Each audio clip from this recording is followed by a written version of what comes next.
केरलापासून पंढरपूरला चाललोय, स्पेशली आषाढी वारीसाठी चाललोय. तर आता जस्ट बॅगा वगैरे ठेवल्यात गाडीत आणि निघालोय. तर पंढरपूरमध्ये गेल्यानंतर आषाढी वारीचं पण दर्शन आमच्याबरोबर तुमचं पण होईल. तर चला.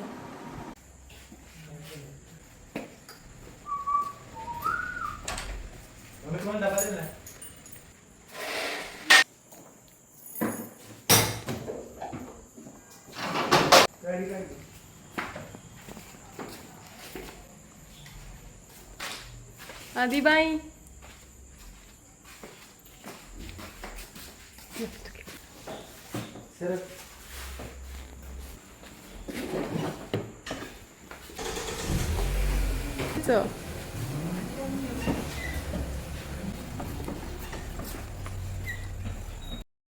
आणि कधी पण गावी जायचं म्हटलं की त्या दिवशी भरपूर धावपळ होते. म्हणजे पहिलेच 2 दिवस अरेंज केलेलं असतं गावी जायचं, पण ज्या दिवशी जायची वेळ येते त्या दिवशी कसा वेळ जातो कळतच नाही आणि फटाफट मग सगळी तयारी करावी लागते. आणि आता रात्रीचीच फ्लाईट आहे, म्हणजे पहाटेचीच म्हणावं लागेल, 3 वाजताची आहे. आणि रस्त्याचा काही मी जास्त व्ह्यू काढलेला नाही. आम्ही इथं एअरपोर्टवर पोहोचलो आहे. तर हे जे कोचीमधलं एअरपोर्ट आहे ते पूर्णपणे सोलार सिस्टीमवर चालणार आहे. तर तुम्ही ह्या एअरपोर्टमध्ये कधी आला नसाल तर याचा डिटेल व्हिडिओ मी पहिला अपलोड केलेला आहे, तोही नक्की बघा. मस्त कोचीमधलं एअरपोर्ट आहे, भारी वाटतं इथं. आणि आम्ही नेहमीच येतो त्यामुळे आम्हाला सवय होऊन गेली. तर इथं सोलारचे जे पॅनल असतात ना, तर ते तुम्हाला दिसतील बघा. भरपूर पॅनल आहेत, कारण पूर्ण सोलार सिस्टीमवरच हे एअरपोर्ट चालते. त्यामुळे भरपूर पॅनल आहेत. खाली पार्किंगसाठी सोय केली त्यांनी आणि वरती असं पॅनल. तर मोठं हे एअरपोर्ट आहे, एकदम मस्त आहे. आणि इथंच आम्ही गाडी पार्क करून नंतर महाराष्ट्रामध्ये जाणार आहे. म्हणजे ज्यावेळेस आम्ही येणार त्यावेळेसच आम्ही इथून गाडी नेतो. नेहमी आम्ही काय करतो, इथं आल्यानंतरच गाडी इथंच ठेवतो, कारण आल्यानंतर मग सोयीस्कर होऊन जातं. त्यासाठी पहिल्यापासून आम्ही गाडी एअरपोर्टवरच ठेवतो. तर इथं बघा रात्रीची वेळ आहे, त्यामुळे एवढी काहीच माणसंच नाहीत जास्त, सायलेंट आहे. आणि ह्या वेळेला प्रवास करायला भारी वाटतं, म्हणजे दिवसभराचा टाईम पण वेस्ट होत नाही आणि सगळं मॅनेज होऊन जातं. तर हे बघा, ज्या ठिकाणी अशी ही लाईट असते ना त्या ठिकाणी ओळखायचं की इथं खाली जागा आहे, म्हणजे इथं आपण लावू शकतो कार, आपली गाडी वगैरे पार्क करू शकतो. तर इथं पोचलोय आणि तिकीट शोधायचं सुरू आहे. तिकीट मोबाईलमध्ये घेतलेलं सापडायला झालं का, सापडलं. हॅलो, चला. अयो लेवल आहे.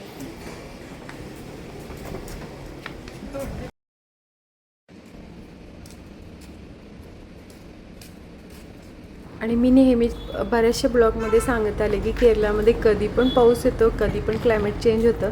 आणि आता सध्यासुद्धा थोड्या वेळापूर्वी भरपूर पाऊस आला होता, त्यामुळे पाणी इथं साचले. थोडासा पाऊस आला का इथं पाणी साचतं, म्हणजे इकडं पाण्याचं प्रमाण पण जास्त आहे आणि पाऊस पण भरपूर येतो. झाडं जास्त, आणि विशेष म्हणजे झाडांचं प्रमाण सुद्धा जास्त आहे इथं. आता आम्ही 12:30ला पोहोचलो इथं. 10 वाजता घरातून निघालो, 12:30ला इथे कोची एअरपोर्ट. या जिथं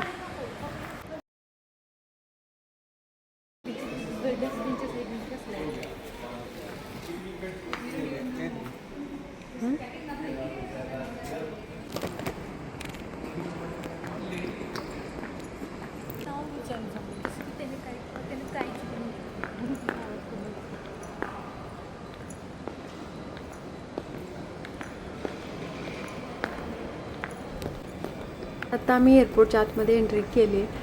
तर इथे बघू शकता, आपल्याला काही खरेदी करायची असेल तर तुम्ही इथं कोची एअरपोर्टवर आरामशीर खरेदी करू शकता. इथे सगळं काही भेटते. आता बोर्डिंग पास आम्हाला भेटला आहे आणि आम्ही आता आत एंट्री करणार आहे. लगेच प्रोसेस झाली, गर्दी अजिबात नव्हती त्यामुळे.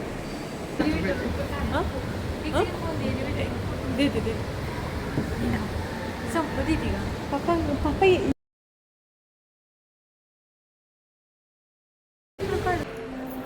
आता आम्ही गेट नंबर 7वर चाललो आहे. सगळं चेकिंग वगैरे झालं. एकच आम्ही बॅग आणलेली, ती पण सबमिट केली. आणि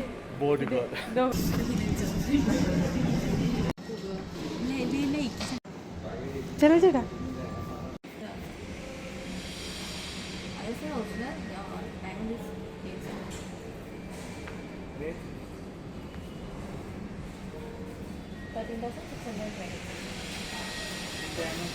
7,400.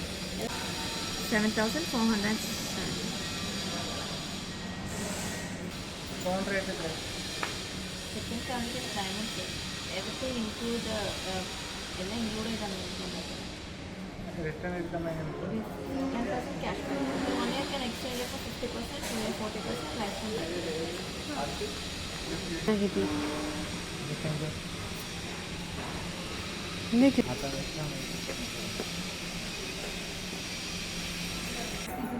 तर आज जास्त लोक नाही ते बहुतेक शांतता आहे सगळी. आता 1 वाजलेत आणि आम्ही असंच फिरतोय कारण 3 वाजता आमची फ्लाईट आहे, त्यामुळे असंच फिरतोय आम्ही.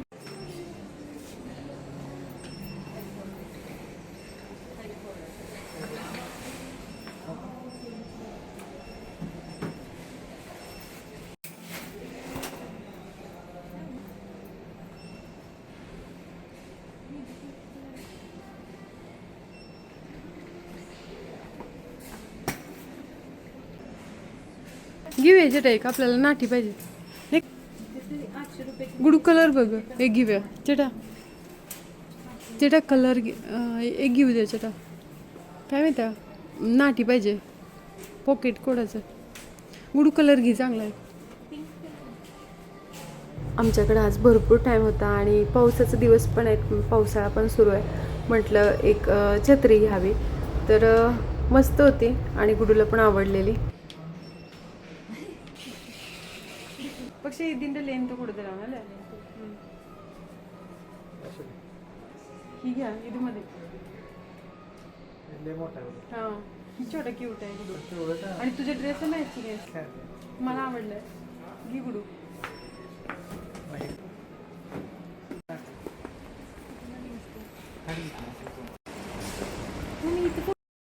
चला तर कोची विमानतळावरची एकदम आकर्षक जागा आणि आकर्षक ठिकाण आपण बघूया.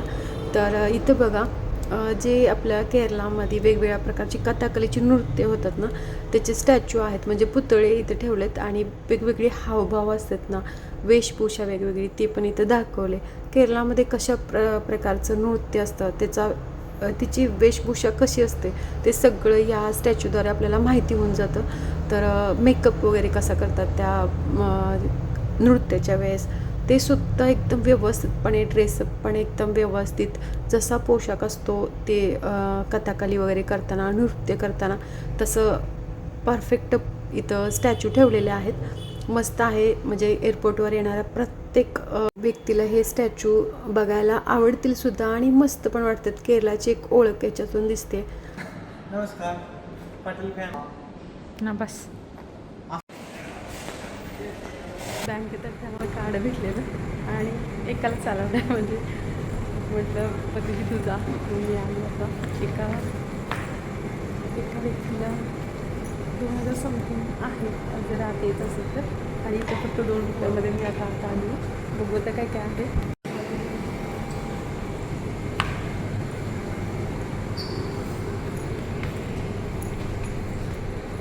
तर इथं ज्यूस वगैरे आहे आणि पहिल्यांदा पण काय काय आहे बघूया.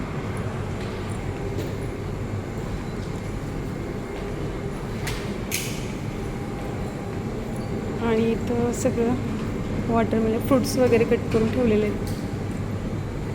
एवढे सगळं बघून तर खावंसं वाटायला लागले, पण आम्ही येताना जेवण केलेलं त्यामुळे एवढी भूक नाही. इथं लिहिले कढाई पनीर वगैरे. ओके. काश्मीरी पुलाव, केरला वेज कढाई पनीर,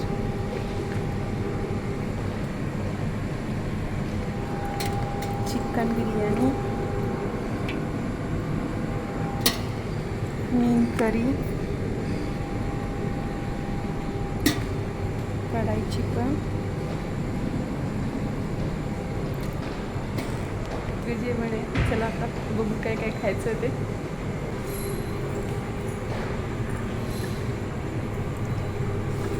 कॉफी पण आहे.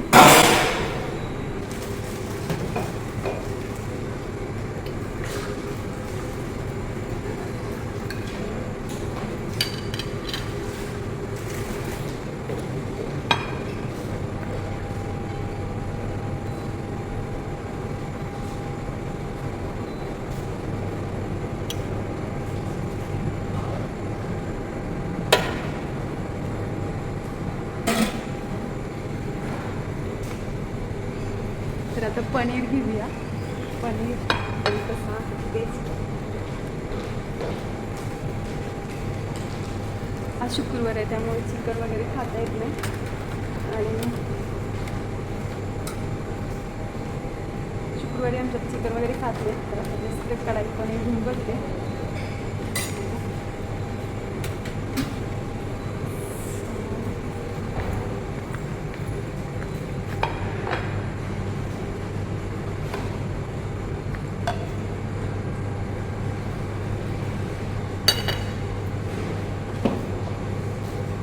आता मी कधी संपायची, कारण मला खायला पण उशीर लागतो आहे आणि जास्त क्वांटिटीमध्ये खाऊ पण शकत नाही.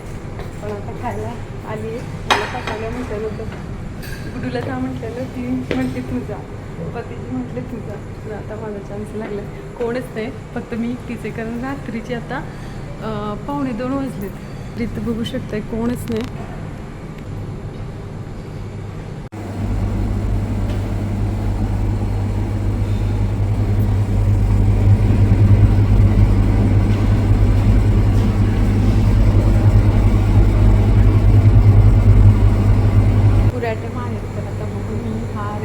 केक आणि चॉकलेट केक घेणार आहे. बघू आता सगळं थोडं थोडं खाऊन घेते, कारण आता केक वगैरे घेतलं आहे. चला आता टेस्ट बघायची.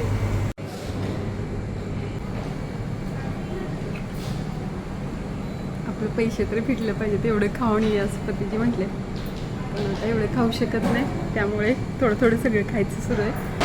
कारण एका व्यक्तीला आत येण्यासाठी 2,700 समथिंग रुपीज पे करावे लागतात. आपल्याला 2 रुपयेमध्ये भेटले, त्यामुळे खाऊन घ्यायचं पटापट.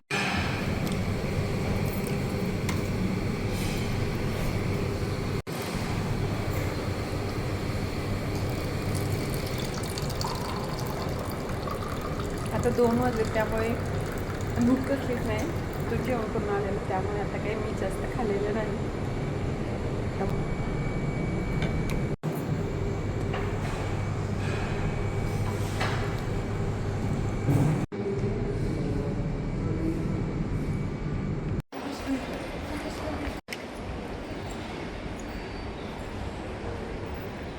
आता मी जेवण करून आले मस्त. किती रुपये जेवण? 2 रुपयाचं जेवण करून आले. ही दोघं बसली एअरपोर्टमध्ये सगळ्यात स्वस्त आणि खूपच खाणाऱ्या माणसांसाठी जेवण, पोट भरून जेवण, फक्त आपल्या नावावर चालतं. आपल्या संतोष आहे. पण काय माहिती आहे, 2 वाजता कोण जेवण का इतकं? 2 रुपये जेवण मिळालं 2 वाजता नव्हतं मिळाले. गुडले मस्त होतं, हॉटेलने पाहिजे होतं. आणि तिथं खायला पण आयटम भरपूर होती, पण मला भूकच नव्हती. मी किती हळूहळू घेत आहे. तर फायनली झालं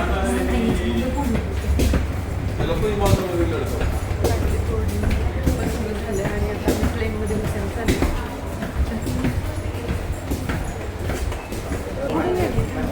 धूम्रपान और इलेक्ट्रॉनिक उपकरणों या मोबाइल फोन का प्रयोग करना वर्जित है. Refueling is in progress for this aircraft, and we ask you to remain seated with your seat belts open.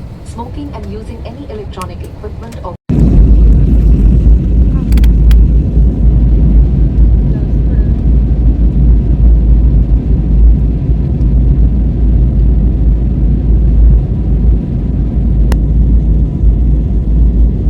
बघा, बघता बघता 1.5 तास कसा गेला कळलं सुद्धा नाही. आम्ही इथे पुण्यामध्ये पोचलो आहे. फक्त ज्या काही बॅग्स आणल्या त्या सगळ्या घ्यायच्या आणि इथून मग पुणे टू आटपाडीची जर्नी आमची सुरू आहे. तर आम्ही सगळं काय आमचं लगेज तिथे घेतलं आणि निघालो आमच्या आटपाडीकडे.